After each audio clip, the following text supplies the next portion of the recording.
내일 전반기 의장단 선출을 위한 22대 국회 첫 본회의가 예정돼 있습니다. 여야가 원구성 문제로 갈등을 빚고 있는 가운데 국민의힘은 본회의 보이콧을 검토하고 있습니다. 여당은 정부의 9.19 군사합의 효력 정지에 대해 국민을 위한 불가피한 조치라고 강조했습니다. 당대표 선출을 위한 전당대회 룰 개정은 오는 12일까지 마무리 짓기로 했습니다. 더불어민주당은 시급한 민생 법안 처리를 위해 여야 정책위의장 협의체를 여당에 제안했습니다. 여야 의견 차가 적은 법안부터 통과시키자고 강조했습니다. 파워 인터뷰, 오늘은 정부의 의대 증원에 반대한 의료계가 총파업 찬반 투표에 들어간 가운데 의료개혁의 갈등을 줄이고 전공의가 복귀할 수 있는 해법은 무엇인지 개혁신당 이주영 의원에게 들어보겠습니다.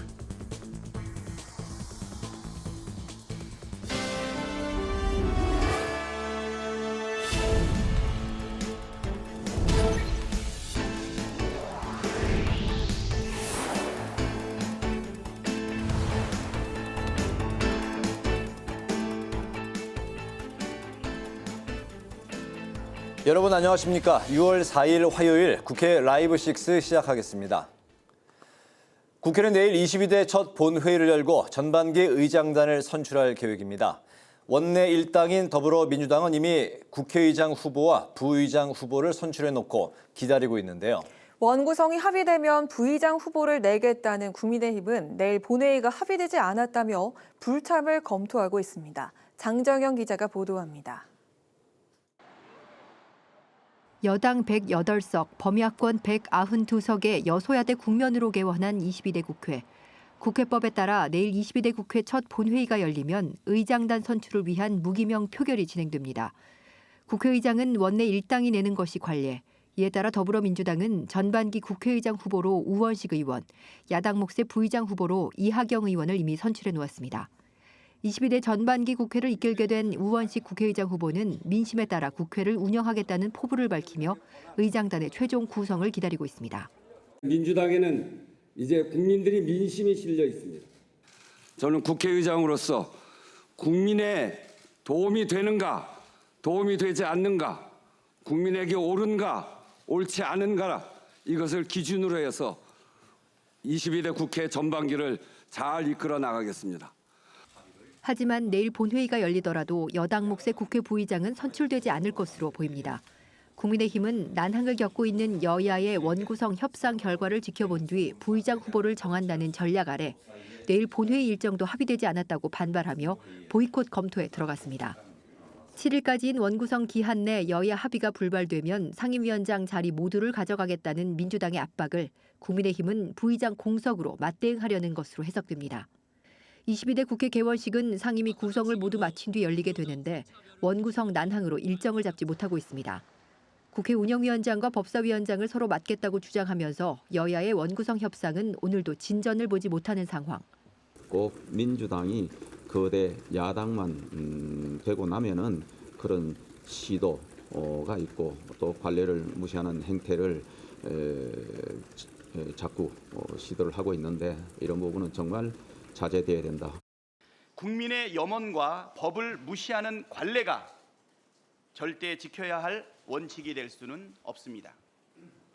국민의힘은 관례 타령할 게 아니라 지금 당장이라도 안을 준비해서 오십시오.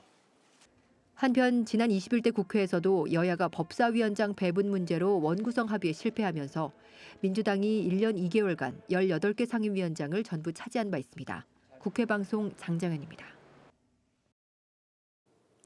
국민의힘은 9.19 남북 군사합의 효력을 중지한 것은 국민을 위한 불가피한 조치라며 밝혔습니다. 한편 전당대회를 위한 룰 개정은 오늘 12일까지 결론 내기로 했습니다. 강민지 기자가 보도합니다. 정부의 9.19 군사합의 효력 정지 결정에 국민의힘은 국민 안전을 위한 불가피한 대응 조치라고 강조했습니다. 정치적 결정이라고 비판하는 민주당을 향해선 문재인 정부 대북 정책이 실패한 것이라고 역공세에 나섰습니다. 야당은 북한의 수천 번에 걸친 위반에 대해서는 생색용 비판에 그치고 정부의 몇 차례 단호한 조치에 대해서는 적대국 대하듯 비난을 퍼붓고 있습니다. 당정은 오물풍선 등 북한의 도발로 피해를 입은 사람들에게 보상을 할 수 있는 근거를 마련하기 위해 법을 개정하고 지자체 보상기금 조성 등 조항도 추가하겠다고 밝혔습니다. 국민의힘은 다음 달 25일에 개최될 예정인 전당대회 룰 개정에도 착수했습니다. 전당대회 경선 규정을 총괄하는 당원당규특위가 오늘 첫 회의를 열고 오는 12일까지 룰 개정을 마치기로 했습니다. 7월 말까지 새로운 지도부를 선출하기 위해서는 먼저 그 선출 제도인 당헌 당규 개정을 서둘러 마무리해야 합니다. 당 내의 여론을 비롯한 다양한 의견을 특위 논의 개정에 반영하도록 하겠습니다. 특위에선 지도체제와 당권 대권 분리, 역선택 방지 조항 삽입 문제 등 4가지 문제가 다뤄질 예정인 가운데 가장 뜨거운 감자인 민심 반영 비율과 관련해서 오늘 어느 정도 내부 공감대가 이루어진 것으로 알려졌습니다. 한 특위위원은 국회 방송과의 통화에서 당원 투표와 국민 여론조사 비중에 대해 7대3과 5대5에 대한 의견들이 나왔다며 계속 논의를 이어나갈 것이라고 밝혔습니다.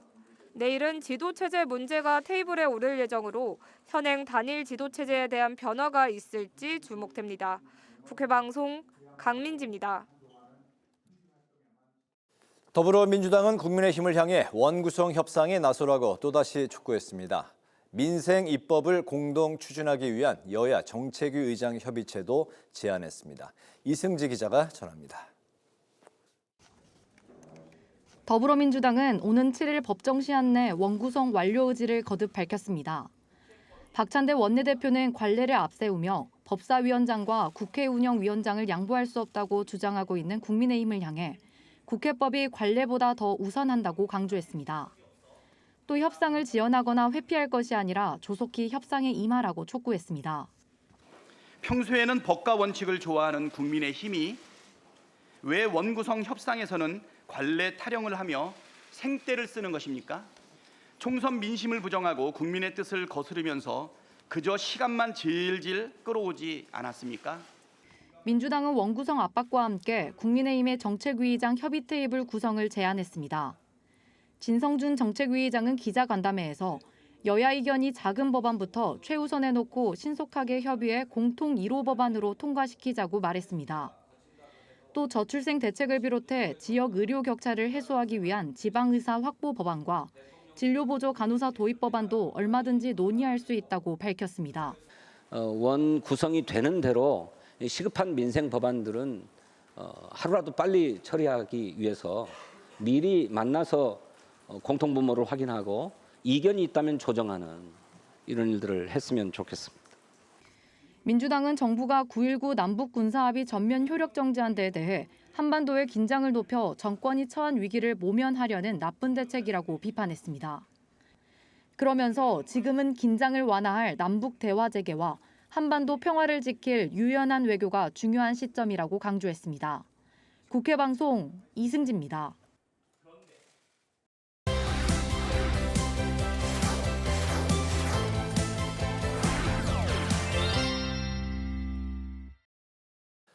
네, 오늘 이슈픽 서완한 개원 기자와 함께 22대 국회 개원 직후부터 시작된 특검법 발의 흐름을 살펴보겠습니다. 서 기자 어서 오십시오. 네, 안녕하십니까? 네, 반갑습니다. 민주당에서만 벌써 22대 국회에 들어서 3개의 특검법이 이제 발의가 됐고 조국 혁신당도 특검법을 1호로 이제 발의를 하는 등 특검법 발의가 벌써부터 이제 시작이 됐습니다. 22대 국회가 특검 정국이 될 거라고 예상이 됐는데 개원하자마자 바로 그 흐름이 이어지고 있는 상황이 됐는데요. 특히 민주당은 이번에 특검을 검찰을 직접 겨눈 특검법을 내놓았네요. 네, 그렇습니다. 이 조국 혁신당이 22대 국회 개원 첫날인 지난 30일 이 당론 1호 법안으로 한동훈 국민의힘 전 이 비대위원장의 특별검사법을 도입 법안을 발의를 했었죠. 그리고 민주당도 곧바로 이 해병대원 특검법과 김건희 여사 관련된 종합특검법을 발의한 데 이어서 어제 세 번째로 이 쌍방울 대북 송금 사건을 다룬 검찰의 수사권 남용을 수사하자는 특검을 내놓았습니다. 이 특검법 발의가 22대 국회 초반의 분위기를 보여주는 하나의 흐름이 된 것 같은데요. 네. 이 민주당 정치검찰 사건조작 특별대책단이 어제 발의한 이 특검법의 풀네임은요. 이 김성태 전 쌍방울 회장 대북 송금 사건 관련 검찰의 허위 진술 강요 등 진상 규명을 위한 특별검사법입니다. 검찰이 이재명 대표를 표적 수사할 목적으로 쌍방울 그룹의 주가 조작 사건을 이 대북 송금 사건으로 둔갑시키기 위해서 무리하게 수사를 진행해 온 것을 확인해야 된다는 겁니다. 특히 이와 관련해서는 핵심 수사 대상자 중에 하나인 이화영 전 경기부지사가 그동안 이 수원지검에서 수사를 받는 동안 술자리에 참석을 했고 또 진술 조작 및 회유를 받았다면서 검찰의 수사권이 남용됐다라는 의혹을 제기한 부분이 있습니다. 검찰이 이에 대해서 모두 해명을 했지만 민주당 릴레이 특검 공세를 이어가는 가운데 이번에는 검찰 수사 자체를 특검 대상으로 포함시키며 공세의 범위를 확대하고 또 한층 심화시켰습니다. 네. 하지만 이 이재명 대표가 직접 연루된 사건이기 때문에 이 곧바로 여권에서는 이 대표의 방탄을 위해서 특검을 정략적으로 활용한다는 비판이 나오고 있습니다. 때문에 이 세 번째 특검법 발의안에 대해서는 향후에 여론이 어떻게 형성되는지 여부가 이 특검에 힘이 실릴 수 있을지 여부를 판가름할 것 같습니다. 그렇군요. 반면 국민의힘에서는 김정숙 여사 특검법을 이제 발의를 했는데 하지만 그 민주당과는 이제 분위기가 조금 다른 게 국민의힘 지도부 내에서도 신중론이 나오고 있죠.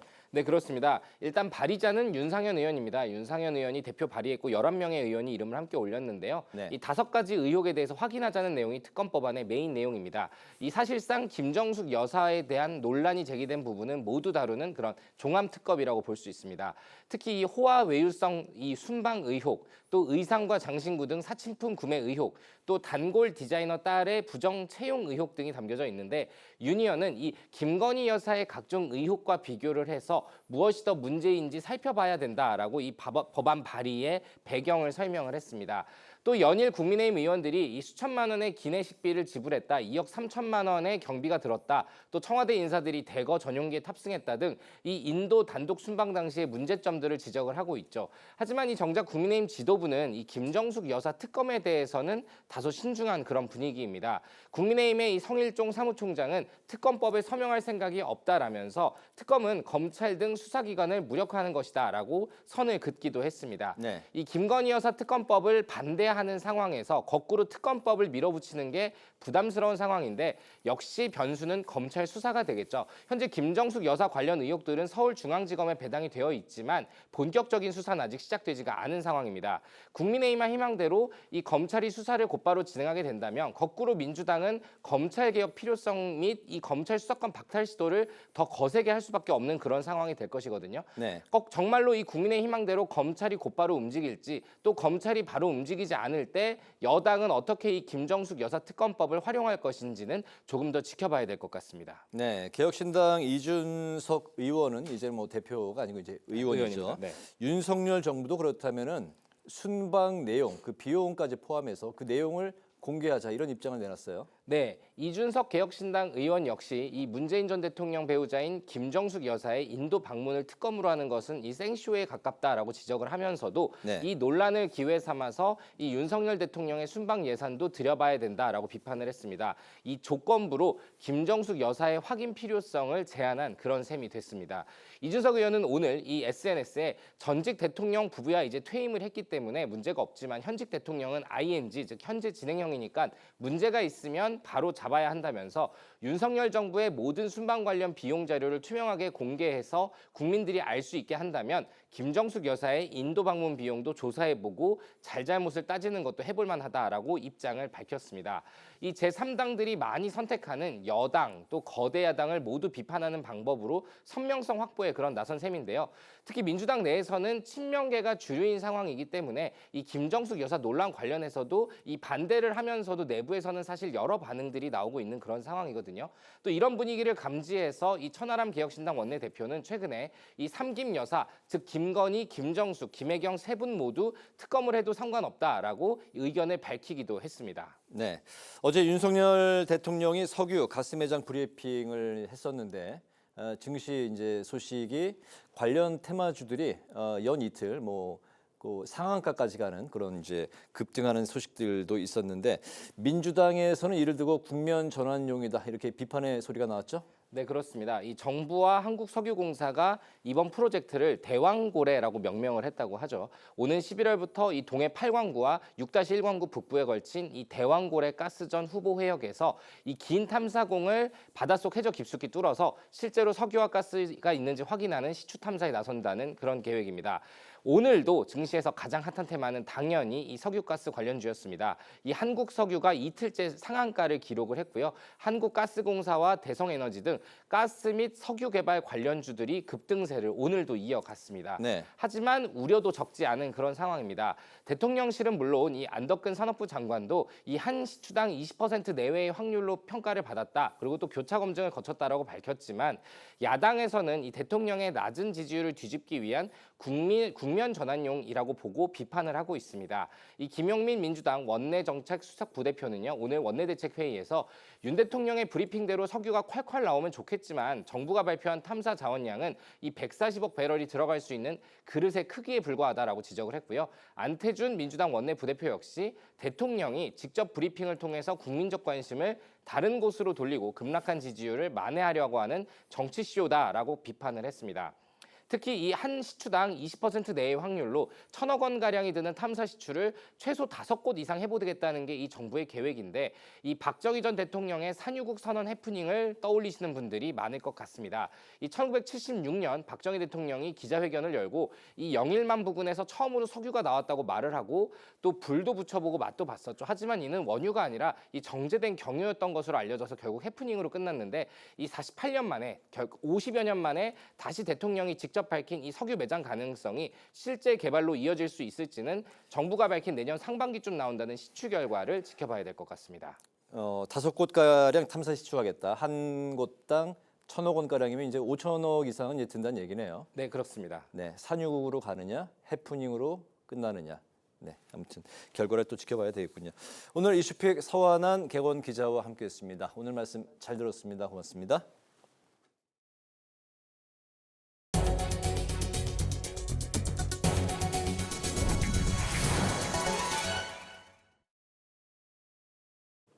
추경호 국민의힘 원내대표가 개혁신당과 조국혁신당 원내대표를 잇따라 만나 대화 정치를 강조했습니다.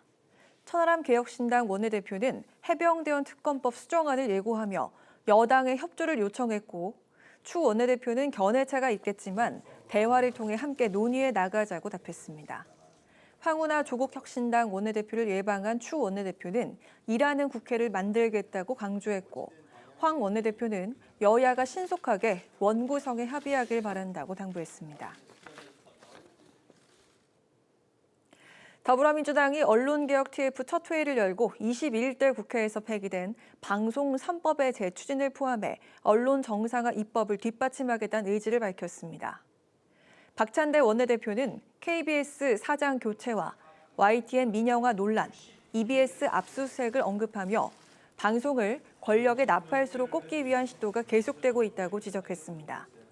한준호 TF단장은 오는 8월 임기가 종료되는 KBS, MBC 등 공영방송 이사진에 대해 정치권의 과도한 개입이 우려된다며 이번 달 중에 관련 입법의 당론화를 추진하겠다고 강조했습니다.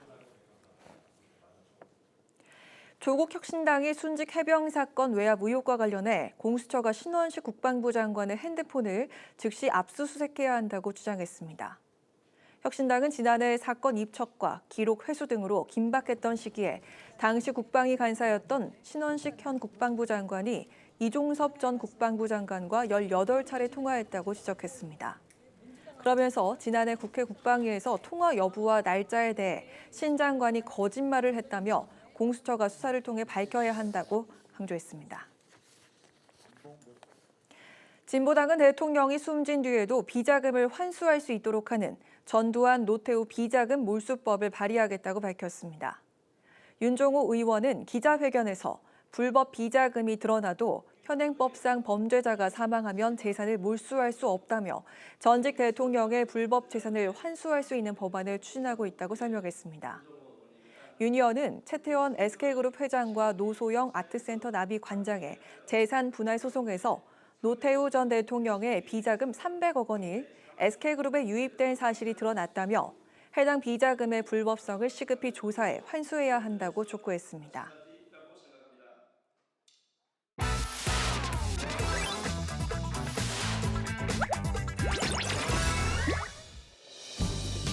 6월 4일 강아랑이 전해주는 정치권의 뜨거운 말말말 강아랑의 정치랑입니다. 오늘 첫 번째 주제는 산유국의 꿈입니다.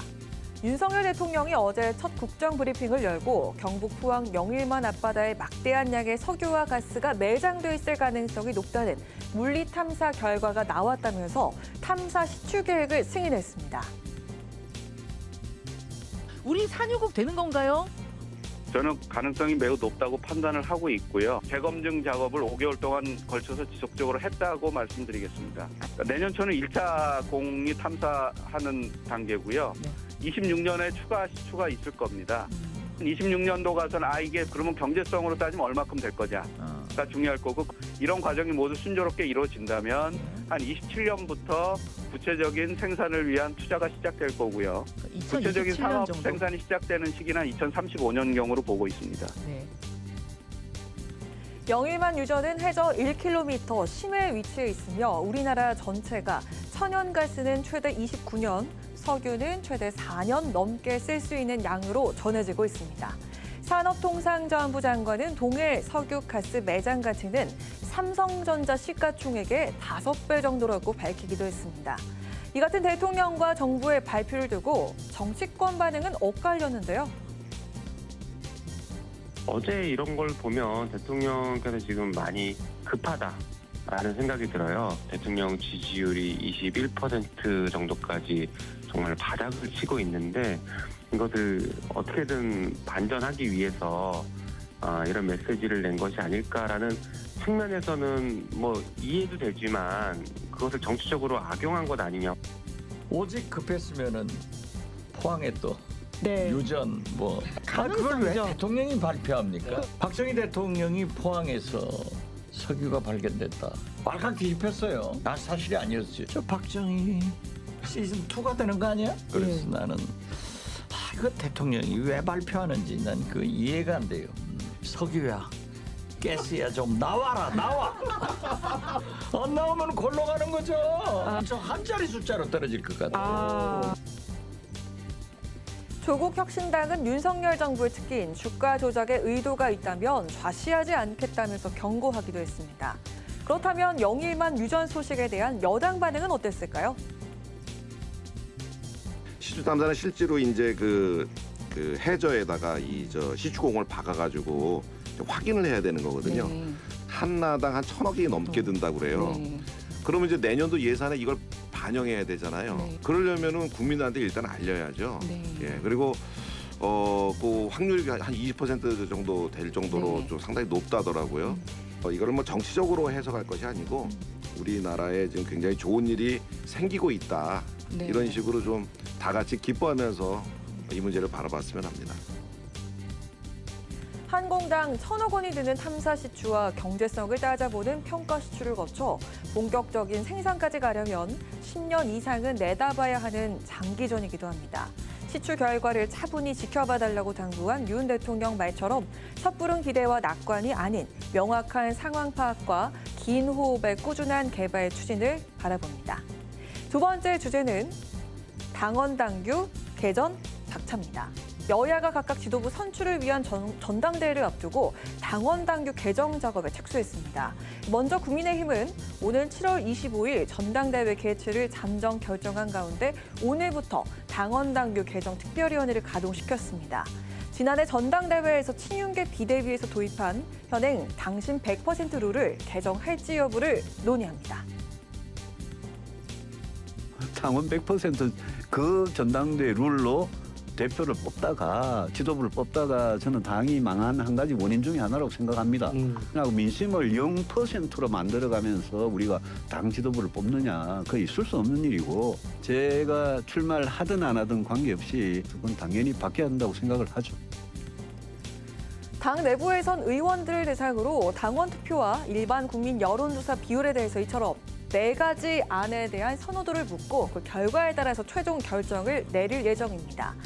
또한 당대표와 최고위원을 분리해 선출하고 당대표의 권한을 집중하는 이른바 단일 지도체제를 유지할지 여부도 관심입니다. 단일 경선에서 최다 득표자가 대표 최고위원, 차순위 득표자가 최고위원이 되는 집단 지도 체제로 돌아가자는 의견도 나오고 있는 상황인데요. 이를 두고 당권 주자인 한동훈 전 위원장을 견제하기 위한 의도라는 해석이 나오기도 했습니다. 출마하셔서 우리 당의 이 지지의 폭이 넓어지는 것은 좋은 일이다. 윤석열 대통령이나 한동훈 비대위원장은 저는 입술과 잇몸의 관계다. 순망치안이라고 그러지 않습니까? 그런 관계다 이런 생각을 합니다. 그런가 하면 민주당 역시 오는 8월 중순 전당대회를 앞두고 당원 당규 개정 움직임에 바쁜 모습인데요. 이재명 대표는 어제 4선 이상 중진 의원들과 잇따라 만남을 갖고 의견을 모은 것으로 전해지고 있습니다. 당원 당규 개정안의 핵심 쟁점은 바로 당원 권한 강화와 당대표 임기 제한 개정입니다. 당대표 임기 제한 개정은 당대표가 대선에 출마할 시 선거일 1년 전까지 사퇴해야 한다는 기존 조항에 예외를 두자는 건데요. 오는 8월 전당대회를 통해 선출돼 새 당대표 임기는 2026년 8월까지지만 대선에 출마하려면 현행 당원 당규에 따라 같은 해 3월까지 사퇴해야 합니다. 이 경우 당대표는 그해 6월에 치러지는 지방선거 공천에 관여하기 어렵게 되는 거죠. 당내 유력 대선 주자인 이재명 대표의 연임에 힘을 싣는 방향으로 해석되고 있습니다. 제가 연임하셔라. 그리고 대선 주자로서 당대표로서 같이 겸임하는 것이 효율적이고 연임하는 것이 정권 탈환의 지름길이다. 저는 이제 이재명 대표가 당대표로서 연임해야 된다고 저는 같은 생각을 갖고 있는 한 사람이고요. 특히 이제 그 대선 과정에서 1년 전에 이제 사퇴를 해야 되는데 1년 전에 사퇴했을 경우에 총선이나 어떤 지방선거가 있을 경우에 큰 흐름에 있어서의 이런 선거가 있을 경우에 그러면 당대표가 사퇴하는 게 맞느냐. 이처럼 이재명 대표의 연임을 염두에 둔 당원 개정을 급하게 추진할 경우 자칫 역풍을 맞을 수 있다는 우려 속 민주당이 신중을 기하고 있는 상황입니다. 내일 이 대표는 국회의원들과 지역위원장이 참여하는 연석회의에서 토론을 이어갈 방침입니다. 지금까지 강하락의 정치 랑이었습니다.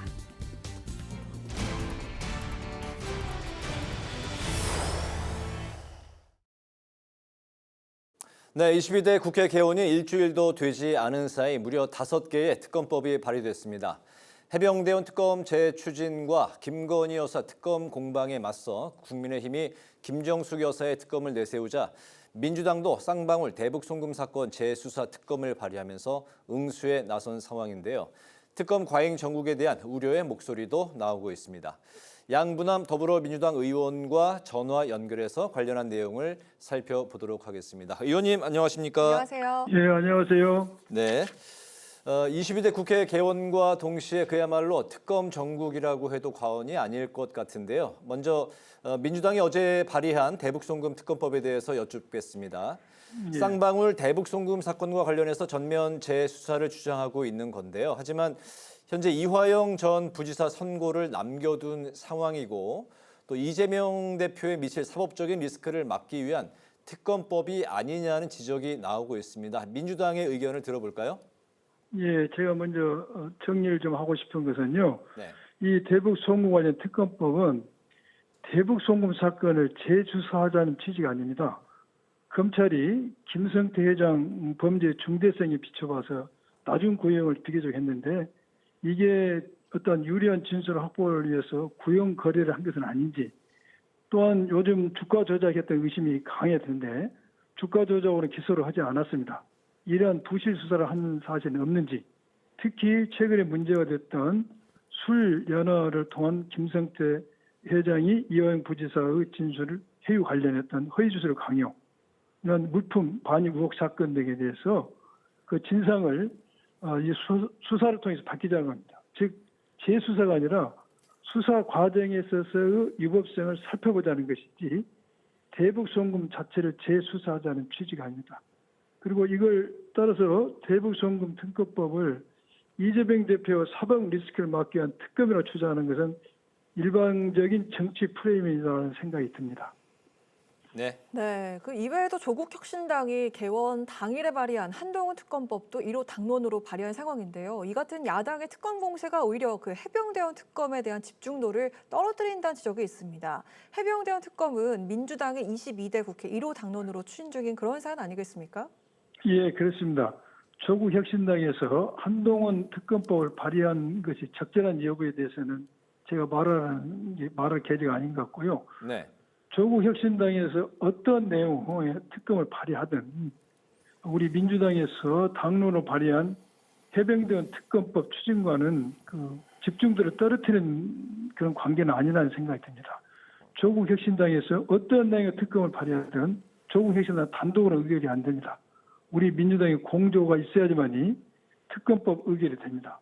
그러나 우리는 조국 혁신당의 어떠한 공조가 없어도 해병대원 특검법은 단독 의결이 가능합니다. 문제는 단독 의결은 가능하지만 대통령실에서 거부권을 행사했을 때 재의결에 필요한 국민의힘 8석을 어떻게 확보하냐 문제인데 조국 혁신당과 우리 더불어민주당이 공조를 한다면은 이 8석을 확보하는 데 도움이 될 것이다. 그래서 저는 조국 혁신당이 어떤 내용의 특검을 발의하든 그것은 우리의 집중도를 떨어뜨리는 문제는 아니고 두 당이 서로 협조함을 한다면은 어떤 특검법이든 그 당의 특검법이든 우리 최혜병의 특검법이든 시너지 효과를 낼 수 있다는 게 제 생각입니다.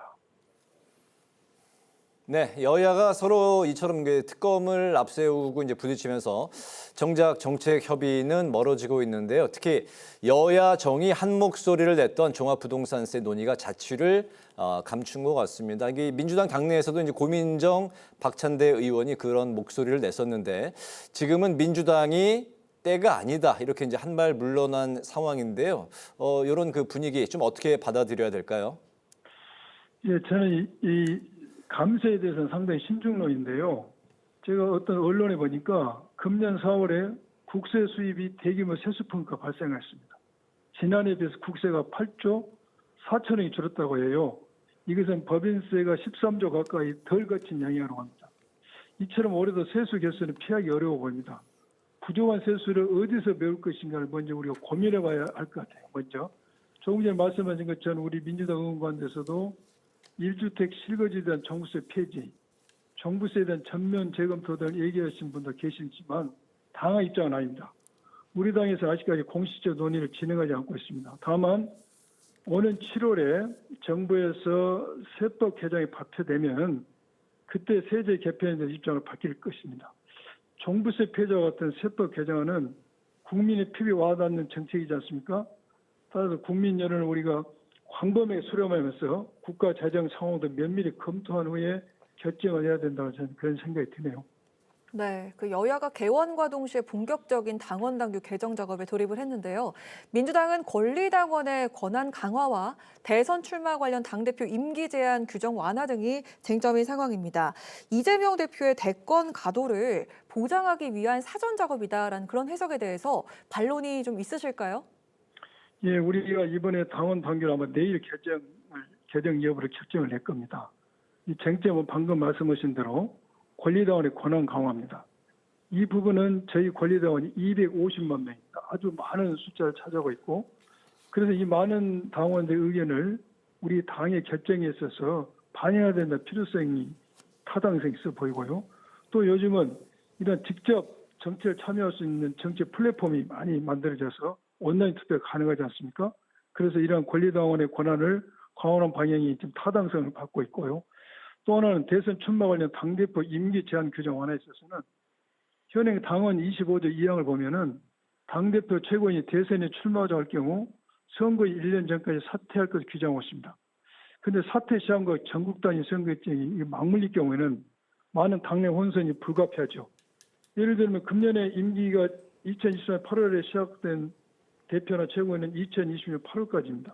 2023월에 대선에 출마할 경우 2023월에 사퇴해야 되죠.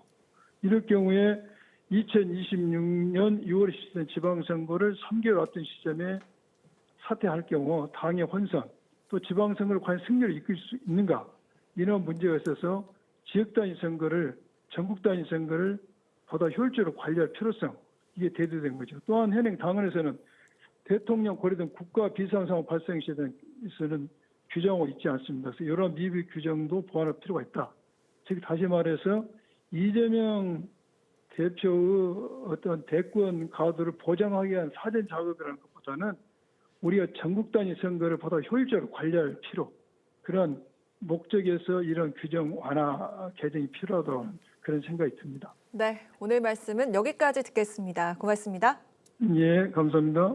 지금까지 양부남 더불어민주당 의원과 이야기 나눠봤습니다.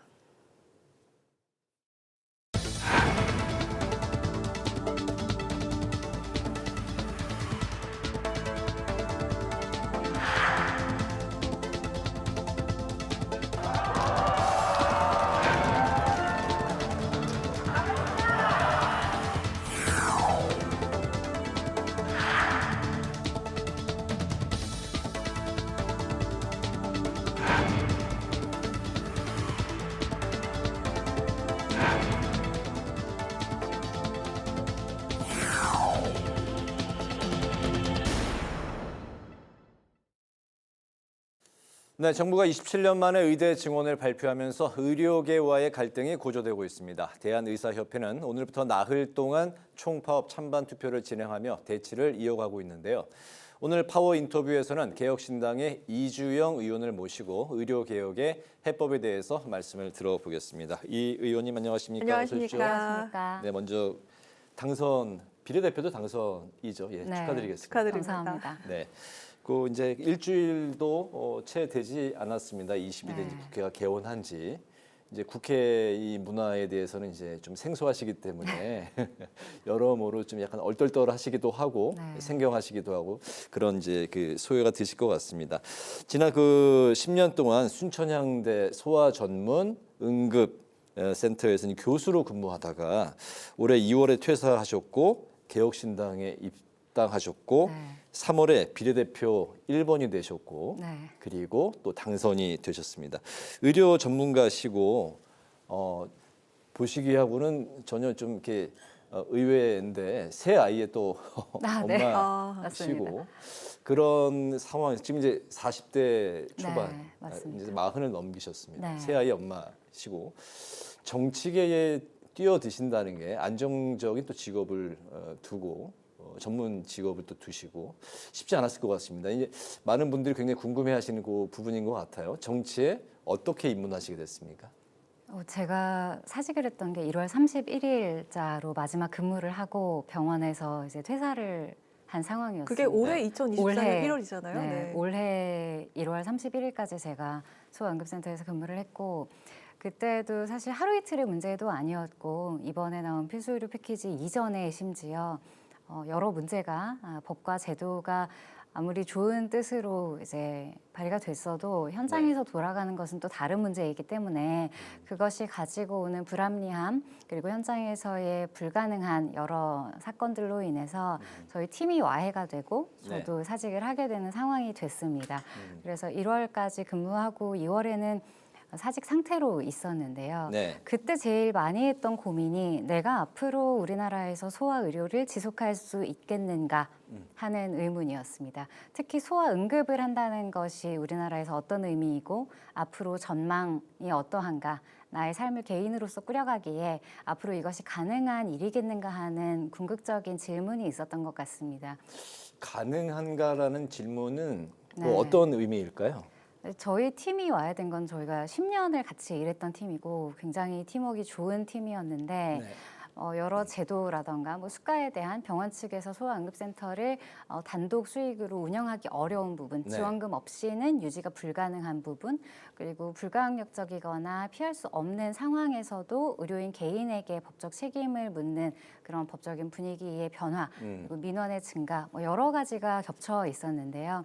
이것이 과연 내가 나의 재미 혹은 나의 사명감만으로 나머지 현실적인 문제를 다 극복하기에 나는 이제는 좀 부족한 것 같다는 결론이 났던 것 같고 그게 저희 팀의 전반적으로 비슷한 시기에 이제 거의 동시에 무너지다시피 해서 저희가 일을 할 수 없게 된 상황이 됐죠. 네, 개혁신당의 비례 1번으로 들어오셨는데요. 총선 전에 사실 개혁신당뿐 아니라 다른 정당에서도 또 러브콜이 왔던 걸로 알고 있습니다. 역시 네. 또 비례 1번을 제안을 했다고 하는데 개혁신당을 어떻게 보면 선택을 하신 거죠? 그 이유가 뭔지 궁금한데요. 뭐 모든 당에서 1번을 제안하셨던 것은 아니고 네. 뭐 1번을 제안하신 당도 있고 그냥 비례대표를 제안하신 당도 있었는데 개혁신당을 제외하고는 모두 그 당의 목적에 대해서 저에게 설득을 하셨어요. 그런데 개혁신당은 당신이 일하고 있던 곳 그리고 당신이 원하는 삶의 방향에 대한 목표를 질문을 했습니다. 저는 그 부분이 가장 정치인으로서 그리고 정당으로서 국민에 대해 가져야 할 가장 기본적인 자세라고 생각했기 때문에 그 질문을 받았을 때 이 사람들은 다르게 생각할 줄 아는 사람들이구나 하는 생각을 했고 저 외에 다른 비례대표자분들을 어떻게 뽑았는지 그분들이 본인의 영역에서 어떤 일을 해오셨던 분인지를 봤을 때 네. 나에게만이 아니라 정말로 이런 소신으로 사람들을 모으고 있구나 하는 생각이 들어서 확신을 가지고 입당하게 됐습니다. 그 질문을 받았을 때 그 의원님의 답변도 궁금하고 네. 그 왜 내가 비례 1번이 되었을까 좀 생각해 보셨을까요? 답변은 사실 저는 행복하고 용감하게 내가 사랑하는 일을 계속 하고 싶다는 생각이 정말 강했던 때였어요. 올해 2월이. 네. 그걸 할 수 없게 된 상황이었기 때문에 더 간절했던 것 같은데요. 그렇게 대답을 했고 비례 1번이 된 것에 대해서는 사실은 고민도 많았습니다. 지금이 의정 갈등의 한가운데이고 모든 당에서 의사 그리고 여성 의사를 원하고 있었던 것은 알고 있었기 때문에 필요한 아이템을 내가 가지고 있구나 하는 생각은 했지만 그것이 내가 꼭 1번이어야 하는가 사실상 입성이 이제 확실시 되는 포지션이었기 때문에 거기에 대해서 내가 과연 다른 분들을 설득하고 다른 분들이 수긍할 수 있는 소양을 진짜로 가지고 있는가 하는 질문은 사실 당선 이후까지도 계속 했던 것 같습니다. 네, 알겠습니다. 의료 현장에만 이제 쭉 계셨는데 정치권에서 여기저기 러브콜이 왔다는 건 주머니 속에 송곳 같은 그런 존재셨나 봐요. 알겠습니다. 예상대로 상임위를 보건복지부로 이제 희망을 하셨습니다. 네. 특히 이제 응급의료와 정신건강 보건 관련된 법을 네. 개정하시고 이제 싶다고 이제 포부를 밝히셨는데 구체적으로 이제 어떤 내용일까요? 응급의료법은 작년 10월 정도부터 발의가 돼서 현장에서 영향을 받기 시작했는데 이전에는 응급실에 있다고 해서 모든 환자를 받아야 되는 것이 의무적이지는 않았습니다. 생각해 보시면 응급실에 의사가 있는데 당연히 환자를 받아야 하는 것이 아니냐 생각하실 수는 있는데 현장은 그렇게 간단하게 돌아가는 것은 아니어서 의사가 한 명인데 중환이 여러 명 오는 경우도 있고 우리 병원에서 배후 조치가 안 되는데 받았을 때 오히려 시간을 놓치게 되는 경우도 많거든요. 그렇기 때문에 대부분은 이송 거부가 아니라 수용 불가인 경우가 많아서 그 부분이 현장에서 참 어렵다고 느끼고 또 그것에 대한 법적 책임이 요즘은 더 심해지고 있기 때문에 그것을 현장에 있는 사람들이 무조건 받아라 이렇게 얘기했을 때 그 책임에 대한 것 때문에 결국은 이탈하고 많은 부작용이 발생합니다. 그런데 그것이 강행되었고 그로 인해서 소아응급실의 환경이 굉장히 많이 실제로 안 좋아졌고 이탈하는 인력들이 많았고 그래서 지금의 대란이 유발된 부분도 분명히 있습니다. 정신건강보건법도 마찬가지로 이건 2017년부터 계속 문제가 됐던 법안인데요. 이것이 예전에는 정신건강의학과 1명 그리고 보호자 1명 이렇게 동의가 있으면 강제 입원이라던가 응급 입원이 가능했던 부분이 있었는데 그것이 인권이라던가 여러 이유로 그것도 취지는 좋았습니다만 지금은 응급 입원을 시키는 것이 사실상 불가능한 정도로까지 엄격해져서 실제로 저도 최근 5, 6년 이상 야간에 반드시 입원이 필요한 정신건강의학과적 응급 환자를 제도 때문에 입원시키지 못해서 집으로 돌려보내야 하는 일이 많았습니다. 그건 사실 인권을 생각한다기보다 치료를 받아야 하는 환자로서의 권리를 또 한 번 침해하는 거라고 볼 수 있거든요. 그렇기 때문에 법의 의도와 다르게 현장에서 망가지고 있는 환자들의 권리에 대해서 저는 다시 한번 생각해 봤으면 좋겠다는 취지가 있습니다. 소아 전문의시니까 응급 특히 이제 아동 같은 경우 이제 그 아팠을 경우에 여기저기 병원을 옮겨 다니면서 시간을 놓쳐버리는 그런 일이 절대 앞으로는 일어나지 않도록 22대 국회에서 우리 의원님의 역할이 굉장히 중요할 것 같습니다. 네, 열심히 해보겠습니다. 네, 꼭 힘써주시기 바라고요. 네. 정부의 의대 증원 방침에 반발해서 그 전공의들이 병원을 떠난 지 100일이 넘었습니다. 오늘 정부는요, 전공의 사직서 수리 금지를 철회했습니다. 사직서 수리를 허용하겠다라는 그런 말이죠. 복귀하면 행정 처분을 중단하겠다 이렇게 발표를 했는데요. 의료계는 원점 재논의를 주장하면서 대치를 이어가고 있는 그런 상황인데 이 시점에서 가장 큰 문제는 무엇이라고 생각을 하십니까? 가장 궁극적인 문제는 정부가 지금까지 우리나라 의료의 운영에 있어서 공공의 영역을 충분히 수행하지 않고 개인 의료인의 자발적인 의사 혹은 자발적인 재원 투여로 지속해왔던 의료에 대해 갑작스럽게 계획 없이 공공재화를 선언했기 때문입니다. 이것은 사실 지금까지도 미용이나 성형 분야로 의사들이 입달했던 것은 그쪽이 돈을 쉽게 버는 것이 아니거든요. 훨씬 더 안전장치가 부족하고 소송 위험이 높음에도 불구하고 그 영역으로는 국가의 통제를 벗어나서 자발적으로 내가 가격을 측정하고 내가 내 행위에 책임을 지겠다는 사람들이 자유를 향해서 도피한 부분이 분명히 있습니다. 네. 그런데 이번 정부의 결정은 그런 도피를 가속화시켰다고 볼 수밖에 없는 것이고, 그래서 이번에 아마 복귀를 하게 되더라도 이미 많은 수련 기간을 거친 고년차 혹은 전문의 수련 이후에 보다 높은 수준의 보상과 그리고 높은 수준의 자율이 보장되는 특정 과에서는 복귀가 가속되겠지만 정부가 정말로 지키고자 했던 필수과 그리고 지역의료, 지역 병원에 있는 전공의들이 과연 얼마나 복귀할 것인가에 대해서 의료계뿐만 아니라 저 스스로도 굉장히 네. 깊은 의문을 가지고 있고, 지금 이 사직 철회라는 것도 사실은 정말로 이 취지 자체가 전공의들의 자율성을 보장하고 개인의 자유를 존중하겠다는 것이 아니라 앞으로 예고되고 있는 병원들의 경제적인 어려움에 대해서 사실 이제는 정부가 손을 좀 떼고 싶다는 사실은 다른 의도가 있는 것이 아닌가 하는 생각까지도 듭니다. 신뢰를 잃은 거죠. 네, 알겠습니다. 27년 만에 의대 증원이 이제 확정이 됐고, 이제 그러자 이제 대한의사협회가 결국 이제 총파업 카드를 들고 나왔습니다.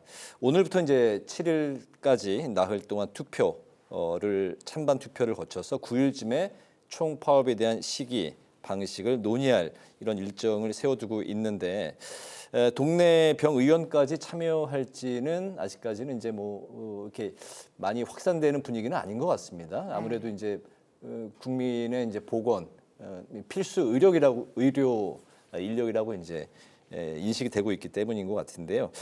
의대 모집 인원이 이제 그 전보다 1,509명 증가한 수치. 이게 정부 결정에 대해서 어떻게 생각하시는지, 또 정부 결정이 앞으로 좀 의료계에 어떤 영향을 주게 될 것 같습니까?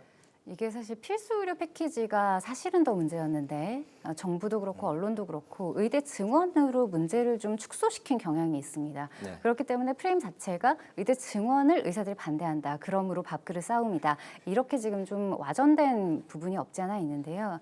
지금 의사들이 반발하고 있는 부분은 의대 정원의 숫자 자체가 아니라 국가가 가지고 있는 의료의 방향성이 없다는 부분이었고, 방향성과 청사진이 없는 상태에서 나온 추계의 결과 숫자가 무슨 의미가 있겠느냐 하는 것이었는데, 거기에 대한 정부의 답변도 그럼 수를 줄여주면 흥정하겠느냐는 것이었습니다. 그렇기 네. 때문에 의료계로서는 협상의 여지가 없었는데요.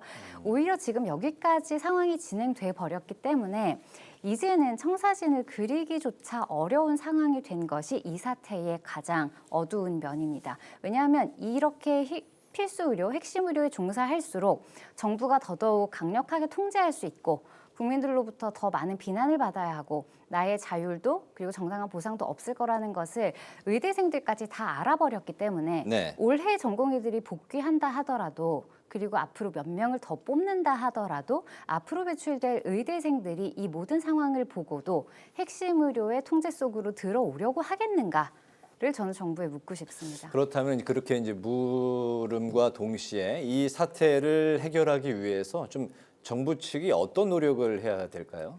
지금 대화와 소통이라고 말은 많이 하십니다. 그런데 그 대화와 소통을 하려면 자기가 가진 것을 꺼내놓고 상대방의 말을 들어야 합니다. 그런데 지금은 사실 소통의 통로 자체가 완전히 막혀 있는 상태이기 때문에 양쪽 다 서로의 카드를 가지고 나와야 하는데 정부에서는 지금 의대 증원을 확정을 해버렸습니다. 그리고 필수 의료 패키지에 대해서도 지금 국민의힘에서 1호 법안으로 사실상 거의 똑같은 법안을 제출을 한 상태로 보입니다. 그렇기 때문에 정부 입장에서 무엇을 내려놓을 것인가를 물었을 때 전공의들이 복귀를 하겠다고 내려놓기 위해서는 본인들이 하고 싶은 공부를 다시 하고 싶게 만들 만한 유인이 있어야 하거든요. 그럼 정부는 무엇을 내놓을 수 있는가? 그런데 제가 보기에는 내놓을 만한 카드가 썩 많아 보이지는 않습니다. 정부가 고집을 좀 내려놓으시고 대화를 먼저 제시하시고 원점제 논의가 어려운 이유가 교육계의 혼란 때문이라고 하시는데 교육계의 혼란 내년을 막기 위해서 앞으로 10년 이상의 핵심 의료 지원 인력을 잃는 결과가 올 것이기 때문에 저는 그 의료 교육의 연속성이라는 부분에서 정부가 빨리 용단을 내리고 화합의 장으로 나와야 할 필요가 있다고 생각합니다. 네, 오늘도 이슈가 된 현안도 짚어보도록 하겠습니다. 국민의힘의 윤상현 의원이 그 문재인 전 대통령의 부인 김정숙 여사의 인도 방문이 논란을 겨냥해서 종합특검법을 발의를 했습니다. 민주당에서는 이게 물타기다 그리고 방탄용이다라는 비판이 나왔고 국민의힘 내부에서도 또 우려가 나온 상황이죠. 또 그리고 이준석 의원도 이에 대한 비판을 했던 걸로 알고 있는데 이번 사안 우리 이주영 의원님 어떻게 보셨는지요?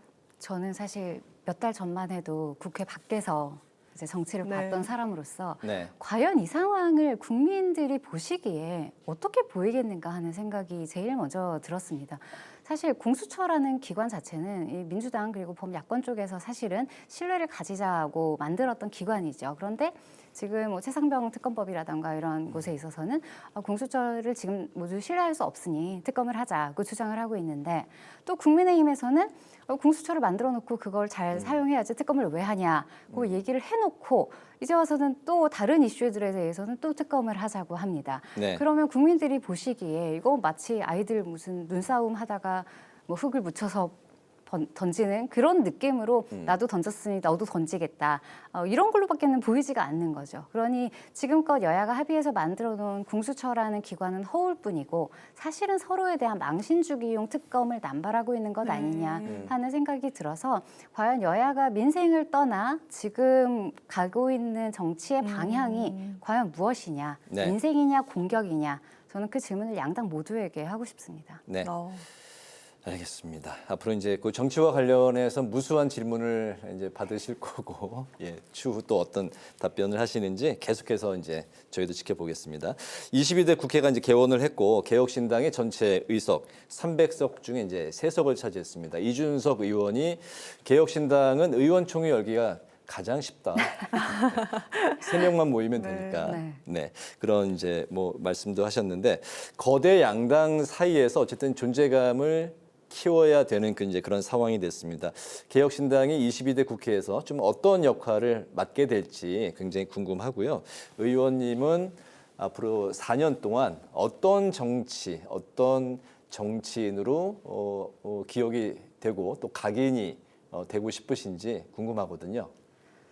저희 당은 작습니다. 알고 있습니다. 그리고 정치적인 역량이 이준석 전 대표나 천하람 원내대표가 훌륭하다고 해도 저희 3명 다 초선인 것도 사실입니다. 하지만 그렇기 때문에 제가 아까 좋은 질문을 개혁신당으로부터 받았다고 얘기했던 것처럼 저희는 양당처럼 저희의 의견을 국민들에게 계속 설득을 하는 것이 아니라 국민들의 목소리를 계속 듣고 국민들께서 계속 말씀해 주시고 저에게 관심을 가져주실수록 목소리가 점점 더 커지는 국민과 함께 성장하는 당이 될 거라고 생각합니다.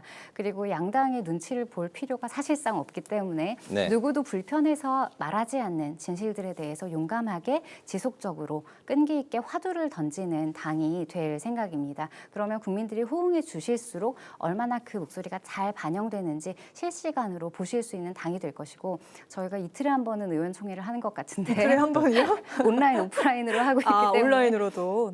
허은하 대표님도 온라인 온라인, 오프라인 다 네네. 자주 뵙고 거의 매일 소통하고 있기 때문에 네. 저희가 가장 빠르게, 가장 정확하게 민생을 반영할 수 있는 당이 될 것이라고 생각합니다. 그렇기 때문에 저도 지금 원내에 있는 이준석 천하람 의원 그리고 저희 허은하 당대표 나머지 지도부와 더불어서 내일이 기대되는 정치, 이 사람들이 다음엔 뭘 할까 계속 지켜보게 되는 정치 할 수 있도록 노력하겠습니다. 네, 벌써 뭐 며칠 되지 않았는데 이주영 의원님의 존재감이 날로 커지는 것 같습니다. 네. 방송에서도 많이 뵙고 있고요.